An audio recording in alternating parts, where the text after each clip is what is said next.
Welcome to UpYourStack podcast. I'm your host, Noah Berk. Every week, we feature conversations and interviews with some of our favorite HubSpot app developers who've either built their apps on HubSpot or who have integrated their apps with HubSpot, help you get the most out of your HubSpot tech stack. And today is a very unique day for me because I not only have one guest, I have two guests from an awesome company called Galileo. I have both Mike and Chris with me here. Mike, Chris, welcome to the show. Thank you. Appreciate it. Maybe Mike, share a little bit about yourself. And then Chris, how about you do the same? And then Mike, I'll throw it back to you to tell me, what does Galileo do? Sure. So I'm the founder and CEO, and I'll just bridge Chris into this pretty early. When Chris and I met in my prior organization, which is a full service agency about 15 years ago now. And we began working together on a number of different projects. One of them would eventually become Galileo. Fantastic. Yeah. Awesome. I'm Chris Larkin. I'm the Chief Technology Officer. And again, to talk about what Mike was saying, we've been working together on various things in this space now for 15 years. And the Galileo product is the culmination of all of our learnings and all the challenges we faced in the digital marketing space we wanted to help people get past. And HubSpot's been a key to that with Galileo. Awesome. Well, I'm excited to dive right into it. So, Mike, how about I start with you? What is Galileo? Sure. So Galileo is a comprehensive marketing intelligence platform. And it was kind of born of us being in the trenches week after week. And the story I go to is I'm sitting with the C-suite. It's a Fortune 100 financial services brand everybody knows. And after 6 months of work, we'd position this creative work and we'd run it and market. And the CEO looks over at us and says, great, what was the impact to the bottom line? And the entire marketing team kind of froze like deer in the headlights, as so many do so often when we're asked the ultimate question, which is where did each dollar I spent end up at the bottom line? And we couldn't answer the question. As much as we'd like to, we do this little like, oh, well, what happened was this, and there was engagement and visits, and we never could. And it was one of those moments where I looked around the room and I said, I'm going to exit this company. And we're going to solve this problem. And so that's when Galileo was born. And I had been working with Chris for a number of years and said, hey, you know what? I think we can do this. It's going to take some time. And we may have to do it in a slightly different way. And that's partly what we're so excited about is the mechanism of action for Galileo is different than it has been in any multi-touch attribution so far. But it's just one of those moments where you realize like, this can be solved. Yeah. And we can start answering the questions that have been kind of hanging out there by C-suites everywhere. I think that the story of what's in it for me? What have you done for me?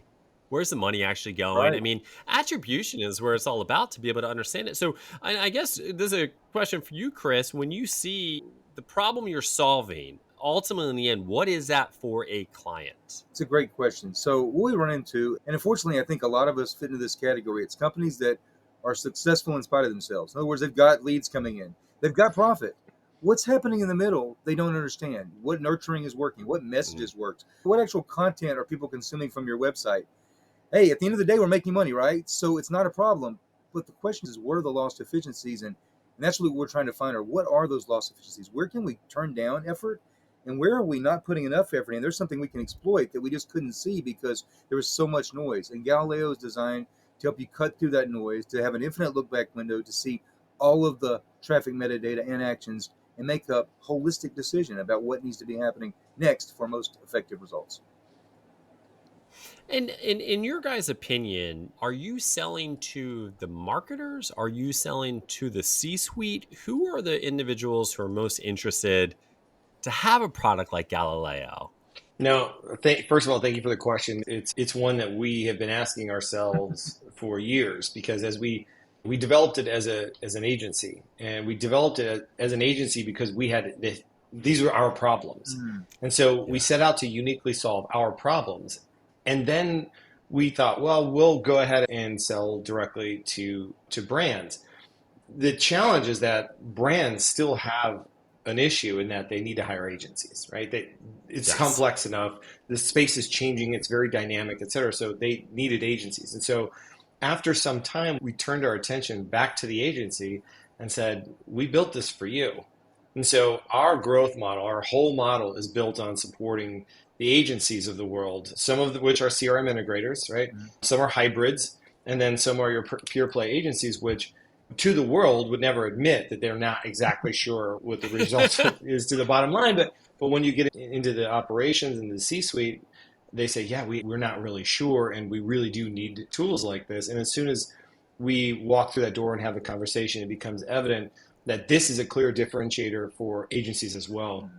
And for us, it's a win-win because we provide it at a better price point. They get a revenue share out of it, and they get the upside potential of increasing top-line revenue spend in the space because there's greater transparency, and it generates new lines of revenue because once you know what works, if you go from this happened last week, went from a 1.7 ROAS to a 3.6 on no additional spend, all of a Wow. sudden trust goes up. The brand says yes to many more new initiatives because they know exactly what the return is going to be.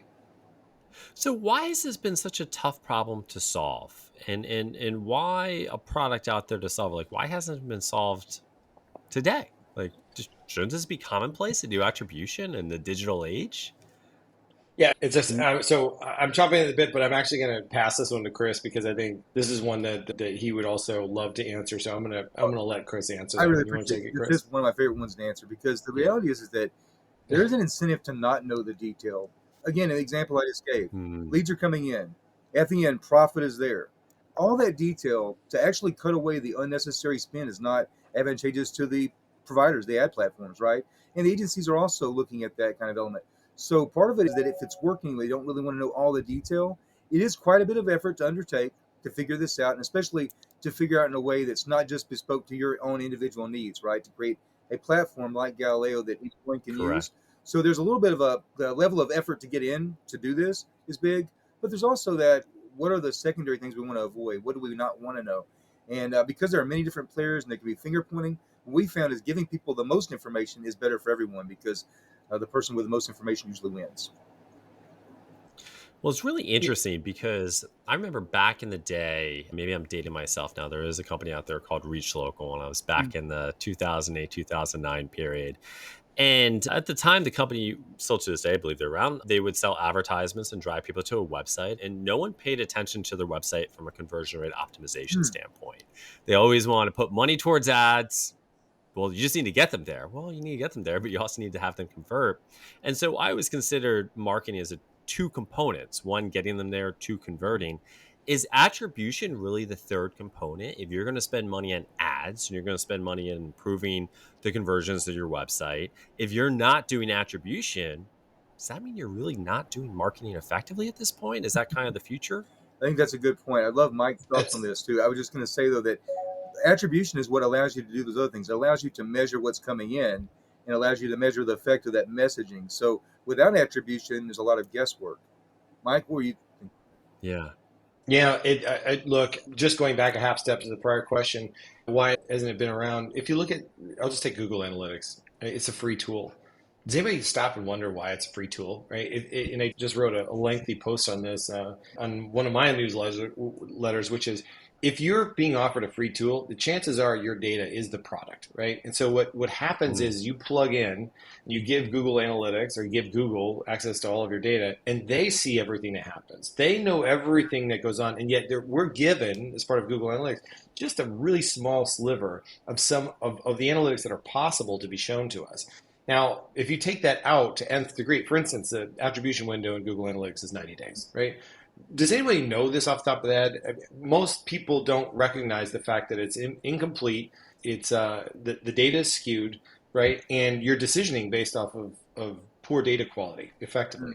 Now, if you blow that up and you recognize that you're doing this year over year, it creates a substantial problem for you as a business to actually see what's happening all the way through. And so Google actually makes a ton of money off of your waste, right? Off of the things that you're saying, well, there's more traffic that comes in, so I'm going to amp that up. And what we find more often than not in the first 90 days is the thing that you thought was the most contributive to revenue is not. And oftentimes it's 2 or 3 or a distant fourth. And only when you see leads added on and then finally revenue added on and then the value of the multi-touch conversions along the way, do you now have a sense of what's happening throughout the entire ecosystem. This is something that Google could have given us day one, and they still don't. Chris, did you have something you want to add to that? I was just thinking about along those same lines. I think that the lack of what we're getting, basically, we think a lot about privacy, but the privacy is really just about your client's Sure. data to you, because Google has all of your data, and they will use all that data to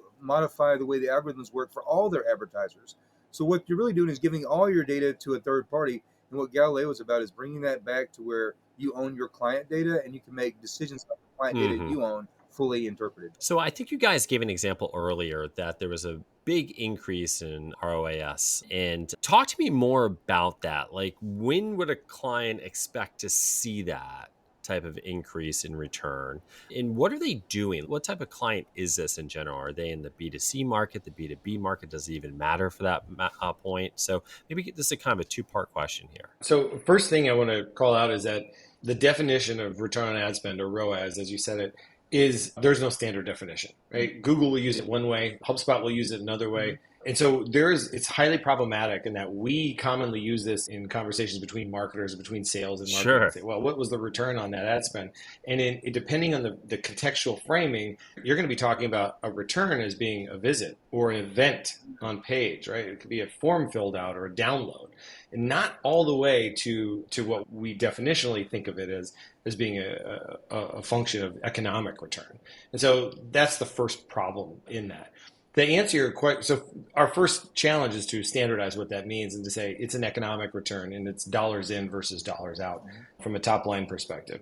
Then the answer to your question of when you could expect to see something is absolutely idiosyncratic to the business and the context. So in certain industries, you'll see those industries following a certain pattern. It depends on your mean time to lead and your mean time to revenue. And once you understand what those are truly calculated, not just I think our average is this, then you see a curve of distribution of effect along that line. Let's say it's 6 months in B2B, or your B2C is a consulting gig and it takes 6 months to a year to close. You're going to start to see the effects somewhere in the first third of that timeline, where you're starting to see patterns that you probably didn't expect. And it's really when you get into the heart of that mean, right, the average time to X, that you'll start to say, wait a second, there's some really interesting, even novel observations here and insights that we could take advantage of. Chris? Yeah, I was just going to say, you were asking about what space this would be, how it would work. Correct. We find it good for B2B or B2C. It's most optimal as we use it today for the lead journey, where you've got something that has a longer consideration period than that 90-day window.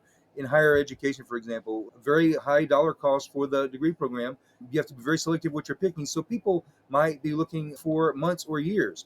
Thinking about that 90-day attribution window that Google provides, this is where Galileo really shines best. But in any place where there's a longer period of consideration or evaluation for a prospect in 90 days, that's going to be the sweet spot, especially where that cost is higher too. So big ticket items, big decisions, those are all areas. Depending B2B to C doesn't really matter so much as that it's a big ticket with a lot of consideration and thought involved in the process. And when people are spending this money, is it just Google Ads? Is it display? Is it across the board? Where are they spending their money? And then I'm going to follow with, generally, how much money should they be spending a month to say, I should use a product like Galileo? Yeah, no, it's a great question.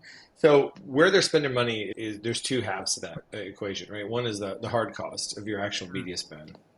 Then your non-working dollar, which is how many people hours are you attributing to certain things like organic, right? Oftentimes organic is the dark horse there. We're not sure what we spend, but we have a lot of people doing a lot of things internally to do, right? And that you're smiling because exactly right. On the inbound side, there's all kinds of costs that you could attribute to this. And that's where we get into more of a ROMI versus a ROAS equation. And if you want to use a ROMI, you can absolutely do that as well. We encourage it anytime it's possible. But I think this goes for any channel. And you can apply, in our platform at least, you can apply any amount to those channels that you could say, well, we spend about $10,000 a month in organic based on everything that we write and everything we publish and all the people hours associated. Or you can use your hard costs only and say, well, let's just restrict this to working dollars. So I think that's a big part of the equation, is just standardizing it for yourself. The first step is to say, here's how we're going to do it moving forward, and to try and stabilize that so that you can do competitive benchmarking over a time series. Was that both parts of your question? That was good. And you did mention something called ROMI. Maybe for the audience, can you explain what that is? Sure, it's the overarching umbrella over ROAS. So return on ad spend is typically just the working dollars associated with the ads. And so Google, your display or your paid search, et cetera. When we start talking about ROMI, which is return on marketing investment, that incorporates all of the costs. And so that's another level, right, of saying, what are all the people hours associated with it? Are there any other soft costs or hard costs for that matter we want to attribute to that bucket? And we're going to use those instead. In Galileo, you can use either. And so we can go in and we can attribute any amount to any of those channels, especially if you have a significant amount of work and you're trying to figure out, for instance, all the soft costs associated with people hours that might work on a team towards organic. That would be a good application of using roaming. I hope I didn't over answer, but I think that No, you did a great job, and thank you for clarifying that for some people. And so I appreciate that. And so this software, Galileo, can obviously do a lot. It can help you determine what your return really is. It can help you do attribution. What is it like to get it set up? Is this like a time intensive endeavor? Is this a one-time setup? It runs on its own? Like, just kind of walk me through, like, what is it actually like to put all this together? And what type of investment does a company need to make in their own time to make sure this is successful? I'll take one half step back. And so there's multiple parts to Galileo. One of them is the multi-touch attribution, but we go steps beyond that into data-driven attribution. And that's a step beyond where your CRMs are today, using things like machine learning, unsupervised learning to see patterns in the data that otherwise are not evident in your old first touch, last click, W shape, U shape, J shape attribution that, for instance, HubSpot might provide. So what we try and do is capture all the data in a pristine way. High level perspective. The great news is that when we started building this product, it took us many weeks, even a couple of months to implement. Every implementation was bespoke. We had native connectors to everything, hard coding, all kind of design. That's where we started out. Now we've gotten to a situation where we can implement very quickly. With a standard install, within a couple of weeks, we can have an organization fully operating. There is maintenance needed, but we guide them through this, or our partners guide them through this. And then we even have monthly meetings to talk about the data that we're collecting. We're going to find a lot of really big things in those first few days when we connect. We're going to discover things about their systems that the clients didn't know. But all told, it's a small investment of time to implement. The bigger investment for the client is going to be in taking the time to learn how to understand what the data means.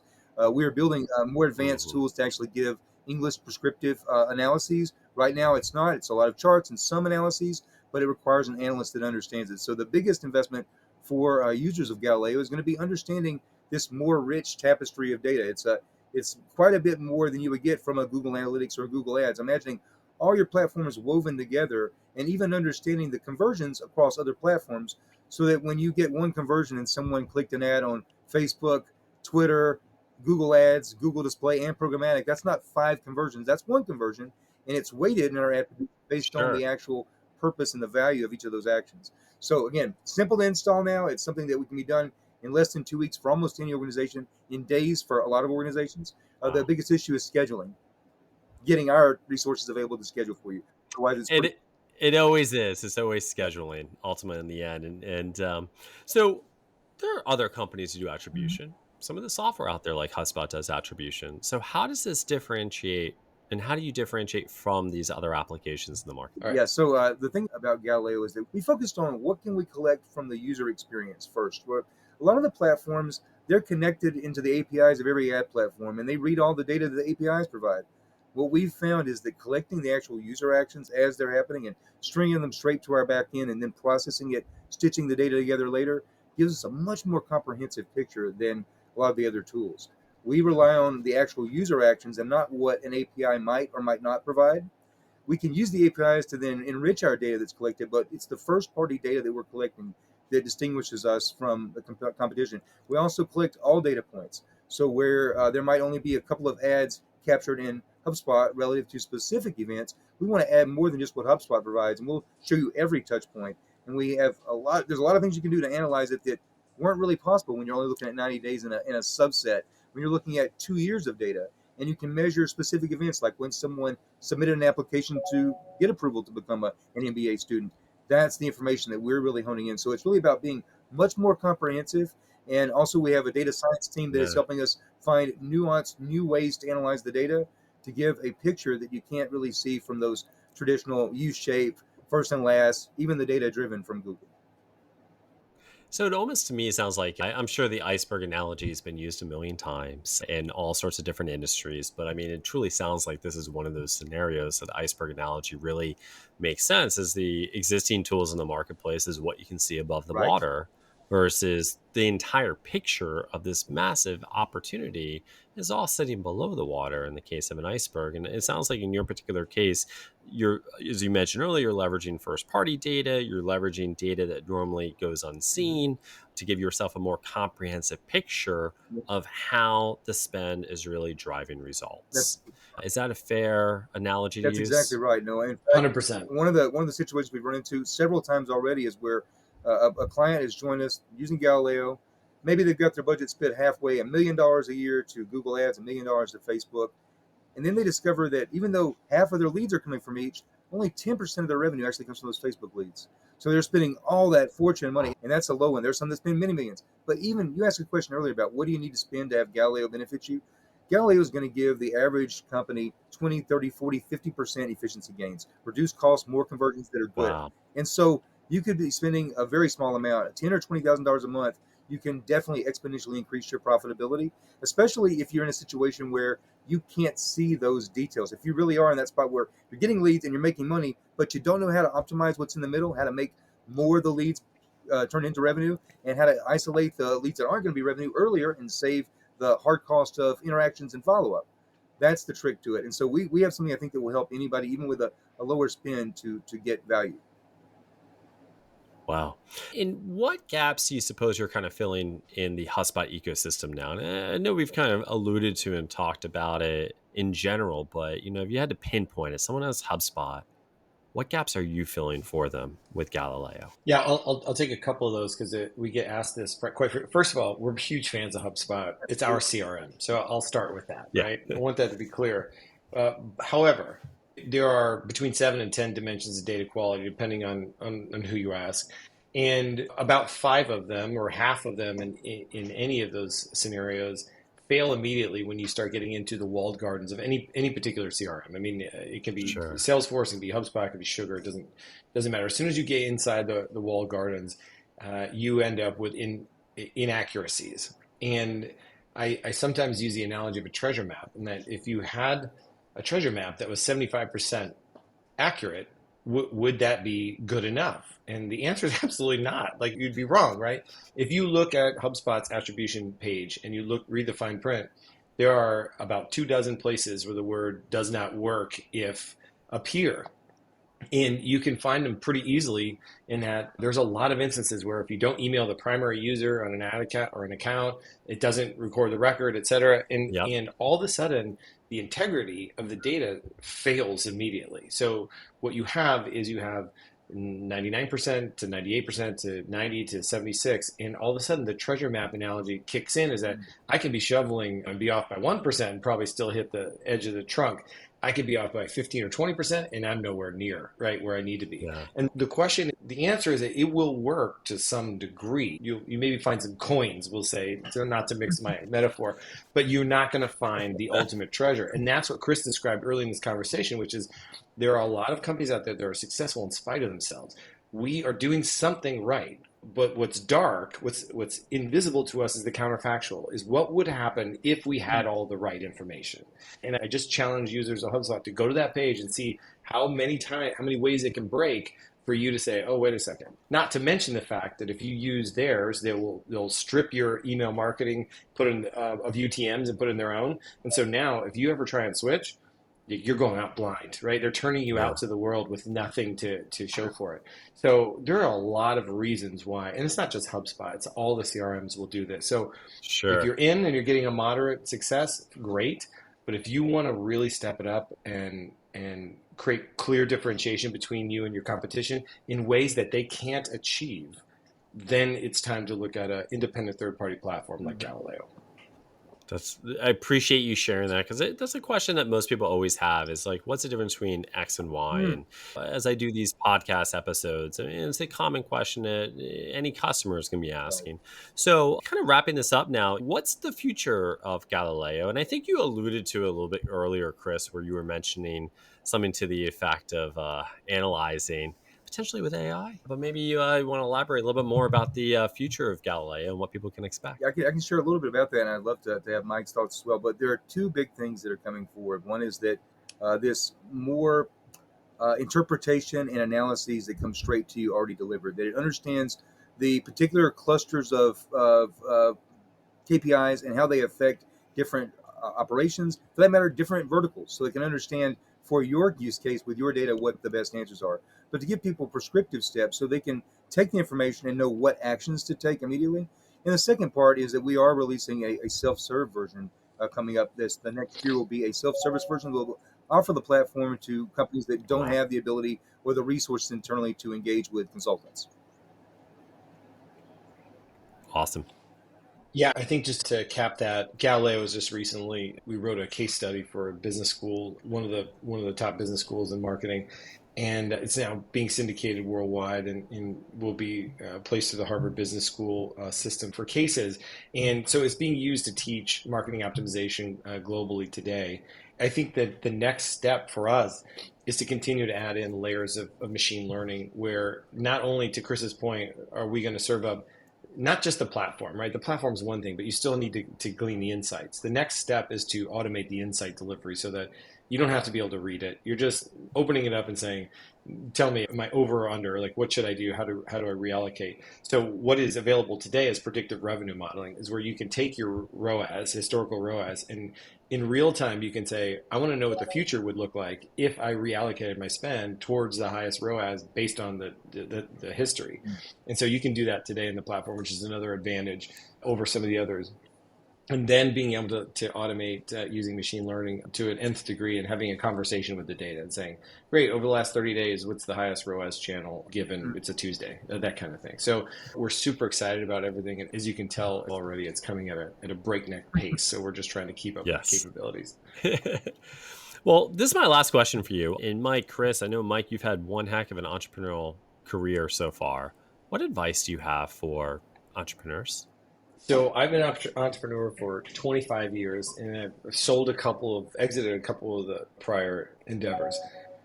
And I think my answer is changing over time. As these get more light colored and I get the wings here, that changes over time. I think what I would say today is dig in. It's one of those things that you will always have good days and bad days, but you have to be an optimist. You have to say, like, tomorrow is a better day, and be prepared to get the door slammed in your face.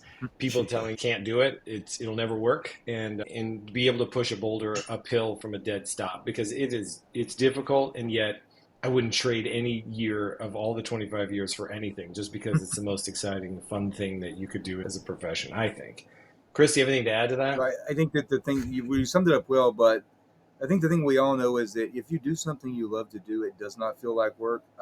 We have a blast. Yeah. We're helping companies achieve more, and we can pick and choose who we want to do business with. It's the great thing about it. There's a lot of opportunity out there in the world, and it's a great way to create something that you enjoy doing that makes you feel fulfilled. So entrepreneurship is the way to go. 100%. I love that advice. Guys, thank you so much for joining and coming on to the show today. Thank you, Noah. Mike, Chris, if they want to learn more about you guys, both how to get in touch with either of you, as well as find out more information about Galileo, how did they go about doing that? 100%. First of all, you can always email Chris or I, and it literally is mike@arcalea.com and chris@arcalea.com. You can also go to mygalileo.ai and find the website there. And we're always available for a conversation. Awesome. Thank you so much. And listeners, thank you so much for joining us today. That wraps it up. Again, UpYourStack is a weekly podcast featuring HubSpot app partners who've either built their apps on HubSpot or have integrated with HubSpot to help you get the most out of your HubSpot tech stack. And if you're interested in leveling up your own HubSpot tech stack, feel free to reach out to me directly via on LinkedIn, Noah Berk. So again, thank you so much for joining us.